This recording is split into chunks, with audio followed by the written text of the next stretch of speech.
اب نکاح میں دیکھ لو, سنت طریقے سے نکاح کتنا آسان, 4 ہو گئی ہماری سنت کے مطابق, بڑے آرام سے ہو گئی. لیکن اگر ہم وہ تکلفات کرتے جو عام طور پہ شادی میں لوگ کرتے ہیں تو ایک پہ ہی اٹک جاتے, اتنا خرچہ ہو جاتا کہ ایک بات نے قرضے چڑھ جاتے کہ دوسری کا سوچ بھی نہیں سکتے تھے. میری جتنی بھی شادیاں ہوئی ہیں بڑے آرام سے الحمدللہ ہو گئی. پہلی شادی ہوئی, لڑکی کے جو دلہن کے ابا آئے اور میری والدہ, وہ پنجاب میں تھے, ہم اپنی والدہ کے ساتھ چلے گئے. راستے سے ہم نے بھاولپور سے اپنے بھائی اور بھابھی کو اٹھا لیا, وہاں گئے ہیں, بس یہی بارات تھی, ہمارا نکاح ہوا اور میں, میری والدہ اور زوجہ بائی ایئر آ گئے, قصہ ختم ہو گیا, شادی ہو گئی. اگلے دن میں گھوم رہا ہوں, لوگ کہہ رہے ہیں صاحب کل آپ کا بیان تھا, آپ تھے نہیں. میں نے کہا میں شادی میں گیا ہوا تھا. انہوں نے کہا کس کی؟ میں نے کہا اپنی. کیا مطلب؟ ابھی تو آپ یہاں تھے, آپ کی شادی بھی ہو گئی. میں نے کہا شادی میں تو وہ بولے قبول ہے, ہم نے بولا قبول ہے تو ہو گئی, اس میں کیا ہے. تو میں نے کہا ولیمہ کر لوں گا میں, آپ بے فکر رہیں. ولیمہ بھی اپنی جو میری حیثیت تھی اس کے حساب سے کر لیا, جتنے پیسے تھے اس کے حساب سے کر لیا, کوئی قرضے نہیں لیے, کوئی ادھار نہیں لیے, اپنی اوقات دیکھی کہ یار اتنی اوقات بنتی ہے تو اس حساب سے کر لو. لوگوں نے تو باتیں بنانی ہوتی ہیں, لیکن جو مرغے کھا کھا کے آپ کے ولیموں کے لاکھوں روپے کے مرغے کھا کے, کیا وہ باتیں نہیں بناتے؟ کیا وہ یہ کہتے ہیں بڑا سخی ہے؟ نا نا نا نا, ذرا سی ایک بوٹی بھی کچی نکل آئی نا, آپ کے کروڑوں روپے برباد ہوں گے. اور بھول جاتے ہیں 1.5 ہفتے 2 ہفتے بعد کہ کس نے مہنگا ولیمہ کھلایا تھا اور کس نے سستا. میں نے ایک چکن بریانی بنوائی تھی بس, میری گنجائش اتنی تھی. میں نے کہا اتنے آدمی یہ بریانی, اور منع کر دیا کوئی لفافہ نہیں لے کے آئے گا, کیونکہ لفافوں کا ٹرینڈ چل رہا ہے. لفافوں میں وہ لایا تو پھر آپ بھی لے کر جاؤ. ابے بھائی لو ہی نہیں, نہ لے کے جاؤ نہ لو. منع کر دیا کوئی لفافہ شفافہ نہیں ہوگا, تمیز سے کھاؤ, پتلی گلی سے نکلو. ایک نے کہا بوٹیاں گلی نہیں تھیں, ایک صاحب نے کہا صحیح طرح گلی نہیں تھی. تو میں نے کہا ہمارے بس میں جتنا گلا سکتے تھے ہم گلا دیے بھائی, اس سے زیادہ ہم سے نہیں ہوتا تھا. کھانا ہے کھا, نہیں تو پتلی گلی سے نکل. تو پھر دوسری بھی ایسے ہی ہو گئی ہماری, وہاں بھی ایسے ہی ہوا. میں دوسری میں تو کوئی تھا ہی نہیں نا, وہ تو پکڑے جاتے تو پٹتے. دوسری میں تو اتنے افراد بھی نہیں تھے. دوسری جب ہوئی ہے تو میرے بھائی, میرا چھوٹا بھائی میرا ساتھ دے رہا تھا, 2-4 دوست میرا ساتھ دے رہے تھے. جب نکاح کا ٹائم تھا یہ بھی بھاگ گئے, ہاتھ پاؤں ان کے کانپنے لگے. انہوں نے بولا پکڑے تو پٹیں گے ہم, شادی تم کر رہے ہو, پٹیں گے کون؟ خاندان میں جب پتہ چلے گا کون کون تھا تو یہ تھا اور وہ تھا تو ہم بھی پٹیں گے. اب میں وحدہ لا شریک لہ ہو گیا, اس سینس میں نہیں کوئی فتویٰ لگا دو میرے اوپر, یعنی اکیلا ہو گیا میں نے 2-4 دوست ادھار لیے. کبھی کہا جاؤ یار وہ لڑکی کے ابا کیا بولیں گے, کوئی کسی کو تو لے کے آنا. تو ہم گئے مسجد میں, ہمارا نکاح ہوا. اب رات کو رخصتی تھی, میں نے گھر سے شارٹ ہونا تھا, اماں کو کیا بتاتا کہاں جا رہا ہوں. اتفاق سے جمعرات تھی, مدنی مسجد بہترین کام آتی ہے ایسے موقع پہ, ٹھیک ہے نا. میرا بچہ ماشاء اللہ, بیٹھ جاؤ بیٹا, بیٹھ جاؤ میرا بچہ. تو جمعرات کو بہترین آپشن تھا میرے پاس کہ جمعرات ہے بھائی. تو رخصتی میں بھی ہماری جو زوجہ, ان کے والدین تھے, ہم تھے, اور شاید ایک آدھ محلے پڑوس کی جن کو پتا تھا, بس وہی تھے. باقی جو ہمارے گھر والے تھے ان کے رشتے دار تھے. تو یہ ہمارا ہو گیا ولیمہ. 2 کمروں کا, 1 کمرے کا میں نے گھر لیا تھا, میری اوقات یہی تھی بھائی, اس سے زیادہ میری اوقات تھی نہیں. 1 کمرے کا گھر میں نے رینٹ پہ لیا, اس میں 1 کچن 1 واش روم, 2500 اس کا کرایہ تھا.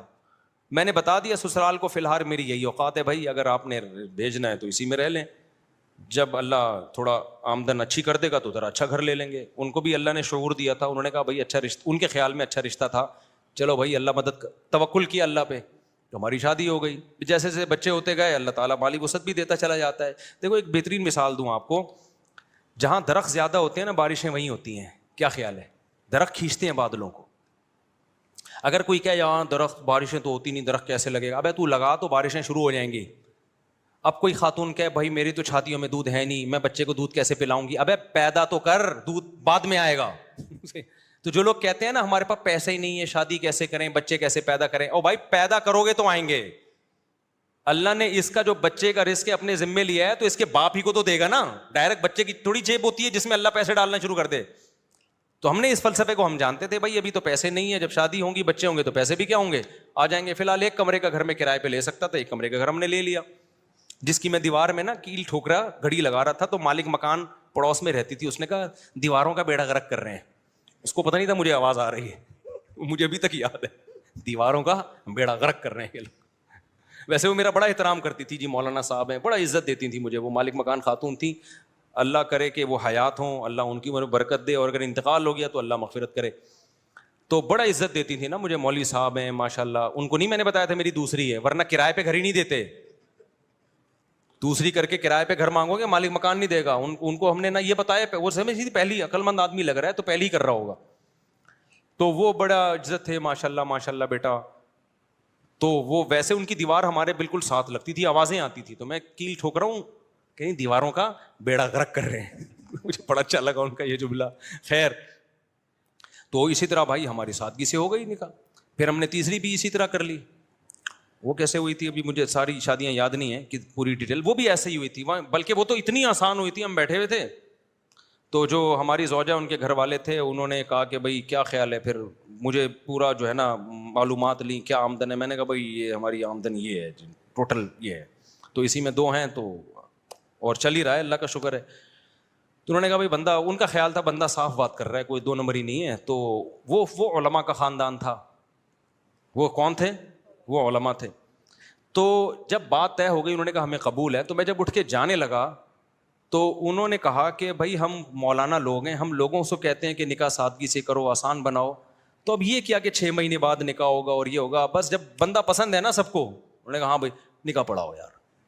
میں ایک سول ڈریس میں تھا, یعنی ویسے جب بھی میری شادی ہوئی ہے سفید کپڑے نیل لگا کے, پگڑی نیل لگا کے, اتنا اہتمام میں نے کیا. یہی ہولیے میں گیا ہوں, کبھی کوئی اچکن شیروانی الگ سے, سینڈل الگ سے, ٹوپی پگڑی میں نے جب بھی شادی ہوئی ہے خریدے نہیں ہے. لیکن اس دفعہ تو میں اس ڈریس میں بھی نہیں تھا.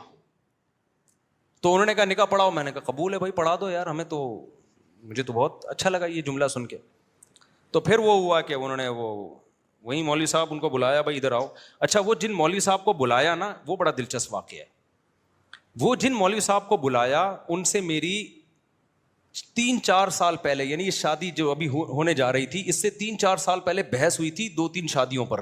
وہ تبلیغی جماعت کے تھے. اب پورا نہیں بتاؤں گا میں کون تھے, وہ چھوڑو, پھر وہ آپ سمجھ مناسب نہیں ہے. میری بڑی بحث ہو رہی تھی کہ اس زمانے میں 3 شادیاں کرنی چاہیے. وہ کہہ رہے تھے نہیں 1 کرنی چاہیے. اس پہ بڑی ہماری نا 1 گھنٹہ ڈیبیٹ ہوئی کہ نہیں 2 نہیں کرنی چاہیے. کیا ہوا, فون کر کے جب بلایا نا تو وہی نکلے. ابے انہیں کہا تیری شادی ہو رہی ہے ہمارے ہی خاندان میں؟ ابے تو بڑا ہوشیار نکلا, ہمیں سمجھا رہا تھا اور ہمارے خاندان میں گھس گیا. پھر بڑا خوش ہوئے, بڑی شاباش دی. خیر نکاح پڑھایا انہوں نے. میں سمجھا پا رہا ہوں اپنی بات. تو ہر شادی ہماری اسی طرح ہوئی ہے. تو اس طرح سے 4 ہو سکتی ہیں جس طرح سے آپ لوگ کر سکتے ہو. ایک شادی کمر توڑ دیتی ہے آپ کی, اس میں اتنا خرچہ, قرضے چڑھ جاتے ہیں آپ کے اوپر, پھر اس کے بعد آپ پہلے ان قرضوں کو اتارنے میں اتنا ٹائم لگتا ہے, پھر آپ کی جوانی کا بہترین حصہ وہ سارا ضائع ہو جاتا ہے جو پیسہ آپ بچا کے کسی اور اچھے کام میں استعمال کر سکتے تھے. لوگ کہتے ہیں اچھا رشتہ نہیں ملتا ہمیں اس کے بغیر. اور بھائی بہت سے لوگ اچھے ہیں, آپ کو فری میں بھی مل جائیں گے. وہ سمجھ رہے ہو کہ نہیں سمجھ رہے؟ یعنی اچھے خاندان کے لوگ ہیں جن کو اچھا بندہ چاہیے ہوتا ہے تو وہ مل جاتا ہے ان کو.